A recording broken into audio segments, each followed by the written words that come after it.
এবার আবেদনময়ী রূপে নিজেকে তুলে ধরলেন নায়িকা। সম্প্রতি সামাজিক মাধ্যমে কয়েকটি ছবি ভাগ করে নেন নুসরাত।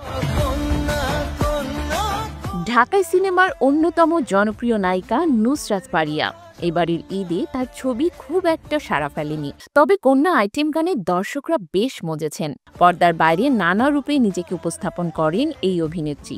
এবারও সাহসী রূপে হাজির হয়ে ঝড় তুলেছেন সোশ্যাল মিডিয়ায়। ছুটির আমেজে থাকা ফারিয়া সম্প্রতি নিজের কিছু ছবি শেয়ার করেছেন, যেখানে দেখা যায় তিনি সাদা ব্রালেটে সুইমিং পুলে হালকা মেকআপে জলে ভিজে দিয়েছেন একাধিক পোজ। সামাজিক মাধ্যমে নিজের নানা মুহূর্ত ভক্তদের মাঝে ভাগ করে নিচ্ছেন তিনি।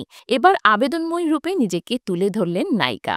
সম্প্রতি সামাজিক মাধ্যমে কয়েকটি ছবি ভাগ করে নেন নুসরাত। তাতে দেখা যায় এদিন বেশ লাইট মেকআপে ছিলেন নায়িকা। সাদা ব্রালেটে নেমে পড়েছেন সুইমিং পুলে আর নিজেকে একটু একটু করে ভিজিয়ে নেন নায়িকা।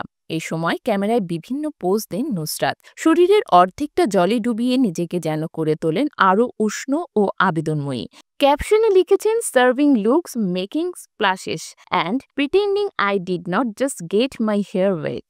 নুসরাতের লাস্যময়ী এই লুক রীতিমতো ঝড় তুলেছে সোশ্যাল মিডিয়ায়। তবে ভক্তরাও মিশ্র প্রতিক্রিয়া ব্যক্ত করেছেন। কেউ বলছেন বেশি সাহসী, আবার কেউ লিখেছেন এত খোলামেলা হওয়ার প্রয়োজন নেই।